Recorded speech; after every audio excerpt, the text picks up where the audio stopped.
சமீபத்தில வந்து திவ்யா சத்யராஜ் அவர்கள், அதாவது சத்யராஜோட மகள் அவர்கள் வந்து ட்விட்டர்ல வந்து ஒரு ஹேஷ்டேக் கிரியேட் பண்ணியிருக்காங்க. விஜய் ஆர் அஜித் அப்படின்னு சொல்லி அவங்க அஜித்துக்கு சப்போர்ட்டிங்கா சில வேர்டிங்ஸ்லாம் போட்டிருக்காங்க.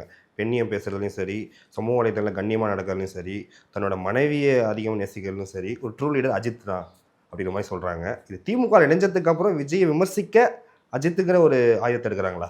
இல்ல அதுதான் எத தின்னா பித்தம் தெளியும்னு வந்து திமுக மொத்தமுமே திமுக கும்பல் எல்லாமே எப்படி இருக்காங்கன்னா, என்ன பண்ணா பித்தம் தெளியும்? அதான் தளபதி இவன் யாரோ ஒருத்தன் வருவான்னு நெனச்சு கூட பார்க்கலையே ஒருத்தன் வந்துட்டானே! நம்ம என்ன பண்றது? நமக்கு யாருமே வரமாட்டாங்க நமக்கு அகைன்ஸ்ட்டா. நம்ம மட்டும் தான் இங்க இருக்க போறோம். இனி நம்மள தட்டி கேட்கவே யாரும் இல்ல அப்படின்னு ஒரு மெதப்புல இருந்தாங்க தெரியுமா? ஒரு ஆணவத்துல இருந்தாங்க தெரியுமா? அந்த டைம்ல ஒரு டிவிகேன்னு ஒண்ணு வருது.